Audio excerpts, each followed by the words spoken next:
alemlerin Rabbi olan Allah Azze ve Celle'ye hamdü senalar olsun. Onun Resulü ki Cahan Güneş Efendimiz Hz. Muhammed Mustafa sallallahu aleyhi ve selleme ve onun ehli beytine salat-ı şerifler olsun.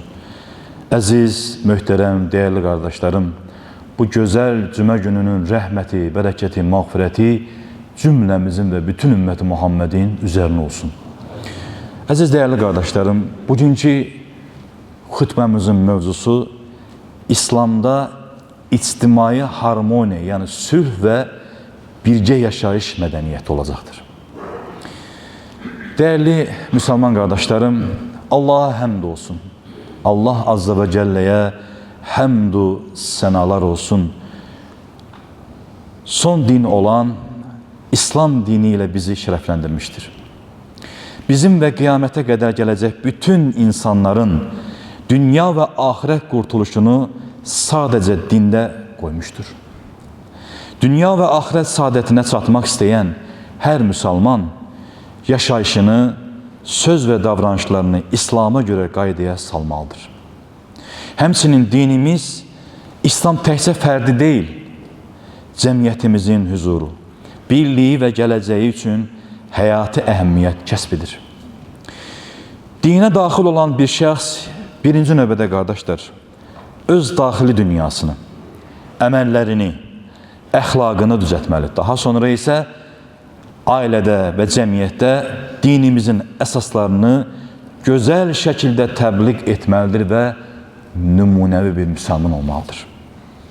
Həqiqi müsəlman ətrafına zərər verən deyil, fayda verən insan olmalıdır. Bu haqda Peyğəmbər Əfəndimiz sallallahu aleyhi və səlləm az öncə oxuduğum hədis şərifin məyanında belə buyurur.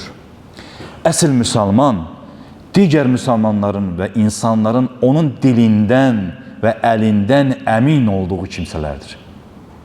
Əziz dəyərli qardaşlar, istər bədən, istər düşüncə baxımından heç bir kəs digərinin eynisi deyildir. İnsanların düşüncələri fərqlidir. Hər birinin xarakteri, inancı, düşünmə tərzi, həyat tərzi, rəngləri, dilləri, sevdiyi və sevmədiyi şeylər fərqlidir. Xütbəmizin əvvəlində də oxuduğum ayət-kərimədə Allah Azze ve Celle Rum surəsinin 22-ci ayətində Allah belə buyurur. Göylərin və yerin yaradılışı, dillərinizin və rənglərinizin müxtəlifliyi də onun qüdrət əlamətlərindəndir. Şübhəsiz ki, bunda bilənlər, ağıl və elm sahibləri üçün Allahın vəhdaniyyətinə, onun hər şeyə qadir olmasına dəlalət edən nişanələr vardır. Əziz dəyərli qardaşlar, istər yaşadığımız ölkə olsun, istər hansısa bir getdiyimiz ölkə olsun, hansı bölgədən olursa olsun, müxtəlif xasiyyətdə, müxtəlif inanca sahib insanlar vardır.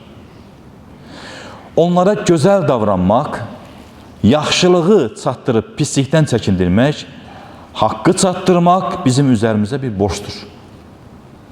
Yaxşılığı əmr etmək, pislikdən çəkindirmək İslamın əsaslarındandır və peyğəmbəri bir vəzifədir. Allah-u Teala Quran-ı Kərimdə bu haqda da Ali-İmran surəsinin 110-cu ayətində belə buyurur. Ey müsəlmanlar! Siz insanların xeyri üçün ortaya çıxarılmış ən xeyirli ümmətsiniz. Siz yaxşı işlər görməyi əmr edir, pis əməllərdən isə çəkindirir və Allah'a iman gətirirsiniz. Başqa bir ayət-kərimədə Allah Azze ve Celle Nəhl surəsinin 125-ci ayətində belə buyurur.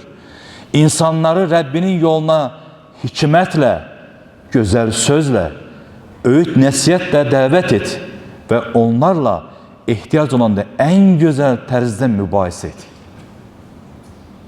Ayət-kərimədən də bəlli olduğu kimi, bizim də əsas borcumuz ətrafımızda yaşayanlara gözəl davranıb, hikmətlə təbliğ etməyi bacarmaqdır əziz qardaşlar. İnsanları hidayətə çatdırmaq isə yalnız Allah'a aiddir. Tevhid Allah'tandır. Rəbbimiz bu mənada da Nəml surəsinin 81-ci ayəsində belə buyurur. Sən o körləri, düşdükləri əyri yoldan hidayətə gətirə bilməzsən. Hidayət verən sən deyilsən. Sən haqqı yalnız ayələrimizə inananlara eşitdirə bilərsən. Məhz onlar müsəlmandırlar. Allaha ürəkdən inanıb, ona canla başla itaət edərlər. Dəyərli qardaşlar, insanları haqqa çağırmaqla yanaşı, İslamın ən mühüm əmrlərindən biri də və günümüzün yarası, dərdimiz ixtilafa düşmədən bircə cəmiyyət halında yaşayıq və bu birliyi qorumaqdır. Hidayət yolunu göstərmək və insanları haqqa dəvət etmək nə qədər fəzilətlidirsə, müsəlmanların cəmiyyət daxilində mehriban, bir-birinə sevgi və hörmətlə yanaşaraq yaşaması da bir o qədər fərzdir. Allah Azze ve Celle Al-İmran suresinin 103. ayetinde belə buyurur. Estağfirullah. وَاَعْتَصِمُوا بِحَبْلِ اللّٰهِ جَمِيعًا وَلَا تَفَرَّقُوا. Hamınız Allah'ın ipinden, dininden, Kur'an'dan möhkəm yapışın və parçalanıp ayrılmayın. Bedir döyüşü zaman nazil olan başka bir ayet-i kerimede Allah Azze ve Celle Enfal suresinin 46. ayetinde belə buyurur. Allah'a ve onun elçisine itaat edin. Birbirinizle mübahisə etmeyin. İhtilafa düşmeyin. Yoksa ruhtan düşersiniz ve gücünüz gider. Səbr edin. Şüphesiz ki Allah səbr edenlerle beraberdir. Əziz değerli kardeşlerim, xütbəmizi inşallah Allah Resulü sallallahu aleyhi ve sellemin Buxari'de keçən bir hədisə tamamlamaq istəyirəm. Bildiği kimi Kur'an-ı Kerim'in ifadesiyle Allah Resulü'ne hitap edeceği ayetten birinde üsve-i hasene, yani en güzel numune olan Resulullah sallallahu aleyhi ve sellem hayatta olduğu müddette de bu vehdetin, birliğin korunması için səy göstermiştir ve bu hadis nazil olmuştur. Allah Resulü sallallahu aleyhi ve sellemin tarafından. Ve bu hadise bütün Müslümanlar, müminler elinden geldiği kadar əməl etməlidir. Yoksa husrana uğrayanlardan onlarıq. Allah Resulü sallallahu aleyhi ve sellem belə buyurdu. İxtilafa düşmeyin. Sizden əvvəlkilər ixtilafa düşdülər və məhv oldular. Allah-u Teala cümləmizi, birliğimizi, huzurumuzu korumak için her zaman birbirimizə qarşı sevgi, hörmət, şəfqət, hoşgörü ilə yanaşmamızı bizə müvəffəq eyləsin və yardım eyləsin. Amin.